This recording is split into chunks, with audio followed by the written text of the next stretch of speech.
Hey everyone, I'm Brett, and welcome to Nightwood Guns. I have been waiting to share this video with you guys for a while. It's been a long time coming.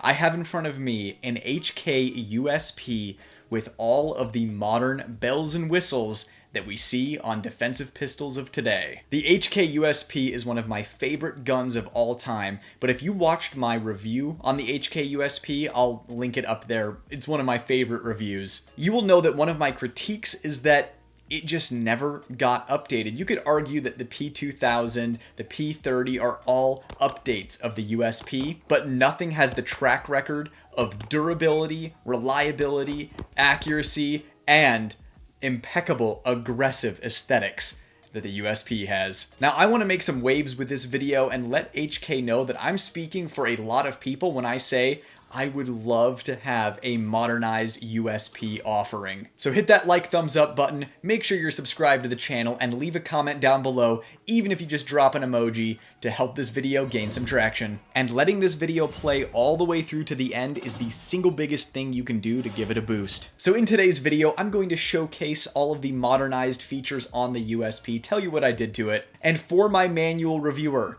nothing was done to this gun to in any way alter the way that it fires or operates. This is still a normal semi-automatic pistol. No incendiary ammunition, no full auto, there's no bump stock on this, and nobody is trying to sell this. So leave me alone. I've been getting demonetized like you wouldn't believe. So if you want to support the channel further than just hitting the like, subscribe, and leaving a comment, the description down below is the place to be. Speaking of supporting the channel, a big thank you to Optics Planet for their support of the channel. If you missed out on all of the end of the year deals, I have something on screen that'll help you out. And also a thank you to Olsen Firearms for encouraging the making of this video. And of course, I'm shooting Buffalo Creek ammunition throughout the video. It is my #1 go-to for training ammo right now. I really like this stuff, and there's something on screen to help you out with that as well. Now, hopping right into the video, we have to first talk about the most obvious change on the pistol, the optic cut. So this is called the IDOT system. It is an optic system created by Wright Armory in Mesa, Arizona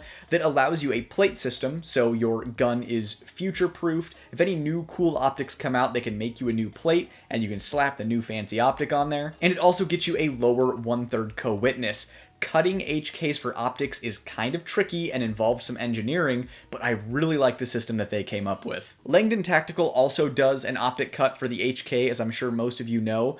But my issue is when they refinish the gun after chopping it for an optic, they use Cerakote, and I've seen it hit or miss with the quality of Cerakote application, whereas Wright Armory does a QPQ finish, which is a much better finish. It's corrosion resistant, it holds up very well to wear, and it is a really close match to HK's OEM finish, as you can see. Something that having a dot on the USP has showed me is exactly how soft shooting the USP is. The dot never leaves the window on this thing. In other words, the USP is begging to have a dot put onto it. It makes a great host. Next up, the most important change I made to this as far as shooting performance goes is I did a light lem conversion to the gun. And not just any light lem, I did a light lem match hybrid. That means I got a lem conversion kit and used some match parts in there to get the best possible action I could get without sending it off for an action job. And on top of that, I crammed a Gray Guns short reset system in there. So first of all, for those of you who don't know, I'm gonna do a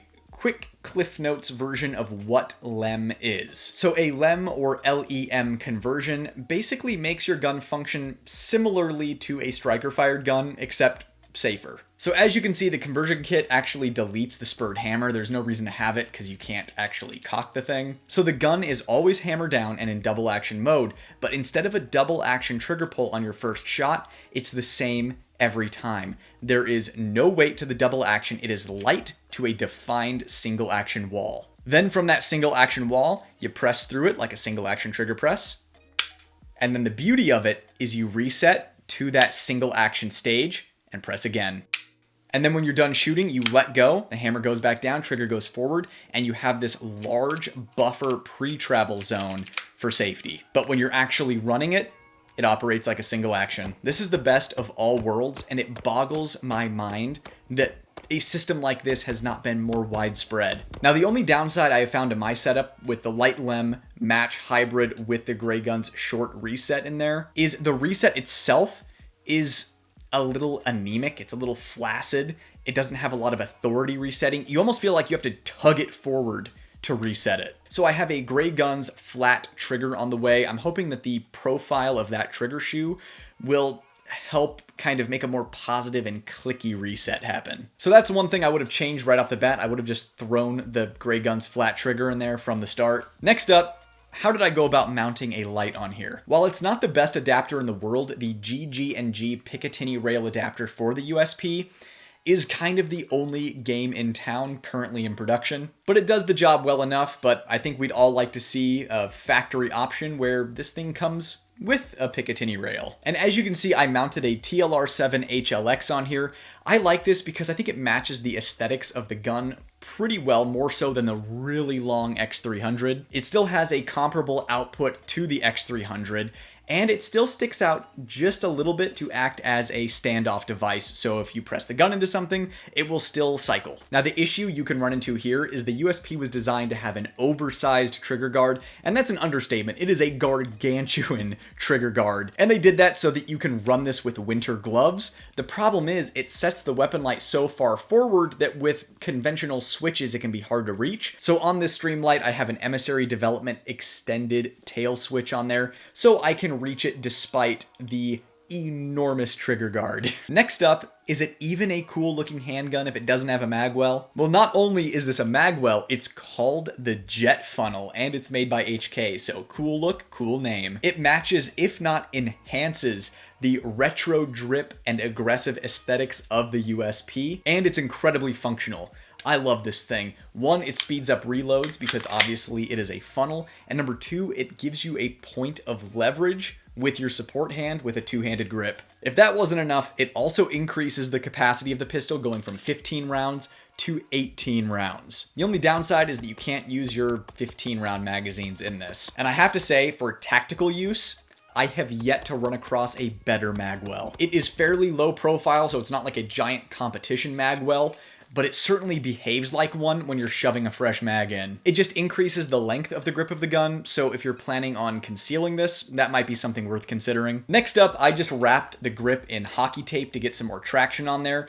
HK was ahead of their time putting the texturing that they did on the USP, but for today's modern standards, at least for my modern standards compared to good stipple jobs and good texturing on guns, it's not quite as aggressive as I would like it to be. So the hockey tape just helps with traction when your hands get sweaty. Although I probably should just get it stippled. If I was gonna get it stippled, I would want to match the lines of the USP because that's a big part of the look for me. And finally, while it's not a change on the gun itself, I also had to update the method of carry for the USP, so I have a sidecar style appendix carry holster for this. This was made by Custom Holster Solutions. I'm genuinely surprised he was even able to make this with the GG&G rail adapter with the TLR7 HLX on there, but he did it. And of course you also have the spare magazine on here, so if you need to reload during your Rainbow Six terrorist hunt with your USP, you have a spare magazine on backup. The only thing is, for the jet funnel mags, they're a little bit thicker than normal USP mags, so I had to take the screws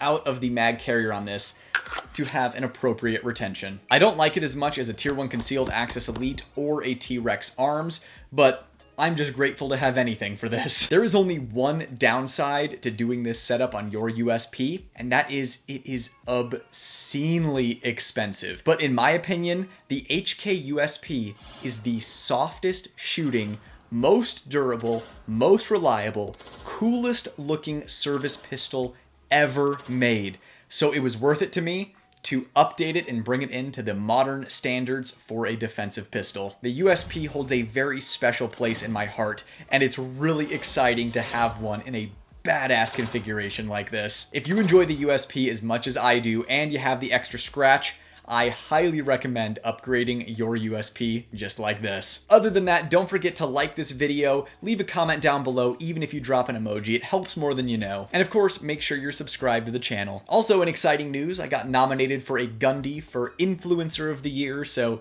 if I have in any way positively influenced you, be sure to go drop a vote for me. I'm not expecting to win, but I'm grateful to even be considered. If you want to support the channel further, you can always check the links in the description down below. I'm so grateful for my patrons. You guys are real bros, and you help keep the lights on here even in the hardest times, like I'm going through right now with the demonetization. It was great seeing you again, and I'll see you in the next video. I'm Brett, and this was Nightwood Guns. Nightwood out!